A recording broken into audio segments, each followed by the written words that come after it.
Start. Students, आज हम inter physics के कुछ इम्पोर्टेंट क्वेश्चन किरचॉफ परिपथ से संबंधित देखेंगे।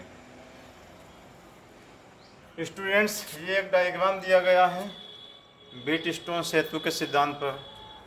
6 माइक्रोफेरेड की धारिता, 3 माइक्रोफेरेड की धारिता श्रेणी क्रम में जोड़ी गई है। एडी भुजा में 3 ओम का रेजिस्टेंस, डीसी भुजा में 2 ओम का रेजिस्टेंस दिया है। ए तथा सी के बीच 12 वोल्ट की एक बैटरी जोड़ी गई है। तो स्टूडेंट्स, ज्ञात करना है हमें इसमें बी तथा डी के बीच विभवांतर ज्ञात करना है। बी तथा डी के बीच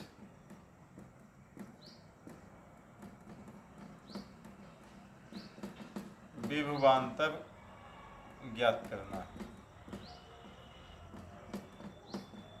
तो स्टूडेंट, सबसे पहले हम देखेंगे इसमें ये रेजिस्टेंस 3 ओम तथा 2 ओम श्रेणी क्रम में है। 3 ओम तथा 2 ओम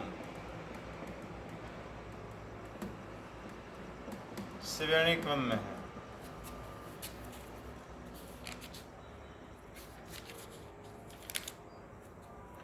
और स्टूडेंट्स, एक रेजिस्टेंस हम यहाँ जोड़ देते हैं सेल के साथ, ये 1 ओम का है।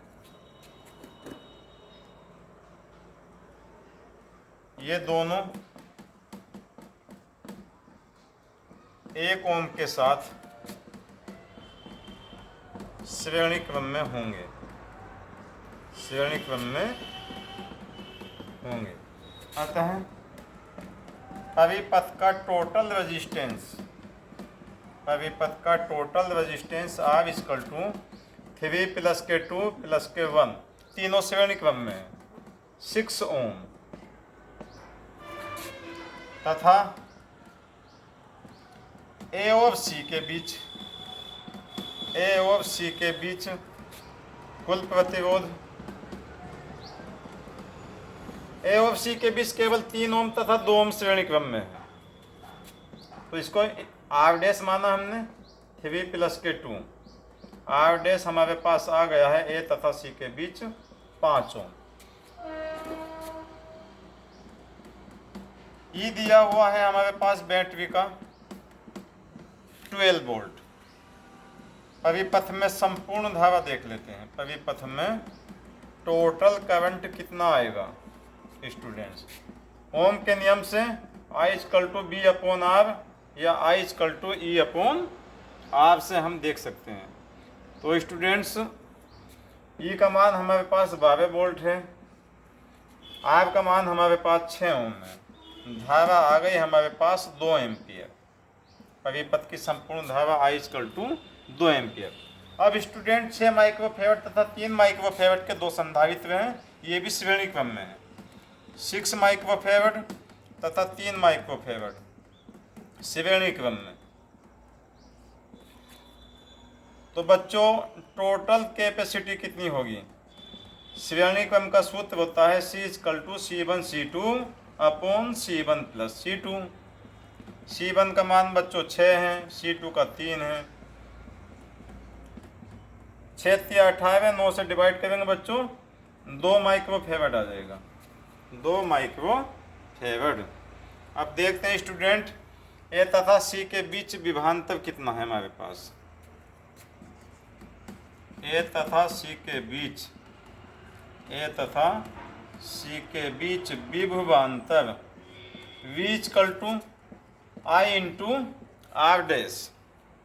I का मान आया है हमारे पास 2 एम्पियर, R डैश का मान हमारे पास आया है 5 ओम, जो A तथा C के बीच में है। तो 2 पंजे 10,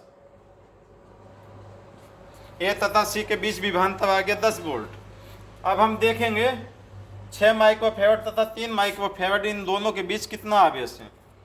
दोनों श्रेणी क्रम में है स्टूडेंट्स, और श्रेणी क्रम में धारा समान होती है। धारा समान होगी तो आवेश भी समान होगा। तो देखेंगे हम यहाँ पर प्रत्येक संधारित्र पर आवेश Q बराबर होता है C × V। C का मान हमारे पास 2 माइक्रोफेरेड आया है और V हमारे पास आया है 10। इस तरह से ये आ जाएगा 20 माइक्रोकूलम। अब A तथा B के बीच विभवांतर निकाल लेते हैं। A तथा B के बीच विभवांतर VA माइनस के BB हो जाएगा और विभवांतर का सूत्र स्टूडेंट आ जाएगा यहाँ पे संधारित्र है, क्योंकि यहाँ पे ये 6 माइक्रोफेरेड का Q/C। Q का मान है हमारे पास 20 माइक्रोकूलम और C है ये हमारे पास 6 माइक्रोफेरेड वोल्ट। अब देख लेते हैं स्टूडेंट्स A तथा D के बीच विभवांतर। तो ये आ जाएगा VA माइनस के BD। यहाँ पे रेजिस्टेंस स्टूडेंट्स, रेजिस्टेंस का सूत्र होता है I/R। I का मान है हमारे पास 2 एम्पियर, R है यहाँ पे 3 ओम। तो ये आ जाएगा हमारे पास 2 6 वोल्ट। अब स्टूडेंट ज्ञात करना है हमें B तथा D के बीच। तो स्टूडेंट्स दोनों को इन्हें घटा देते हैं, हम दोनों को घटा देते हैं। B तथा D के बीच विभवांतर BB माइनस के BD। घटा देते हैं दोनों को हम इन्हें।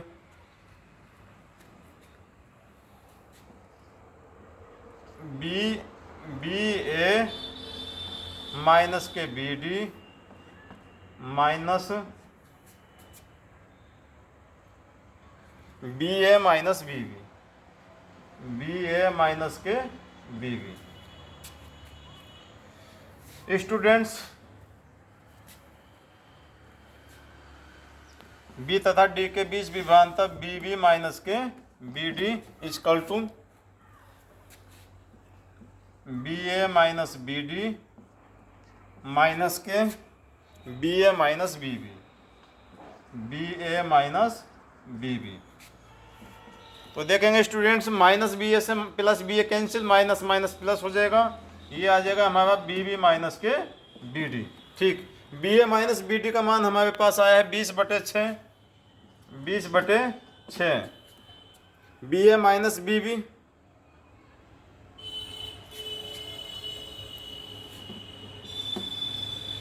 BA माइनस BD का मान स्टूडेंट्स हमारे पास 6 वोल्ट है और ये आया है हमारे पास 20/6। डिवाइड कर लेते हैं स्टूडेंट्स। 6 छंग 36 माइनस के 20/6। 36 में से 20 घटा दिया, 16/6।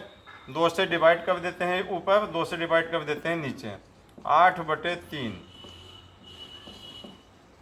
तो स्टूडेंट्स B तथा D के बीच विभवांतर हमारे पास आ गया 8/3 वोल्ट। उम्मीद है वीडियो पसंद आएगा। धन्यवाद।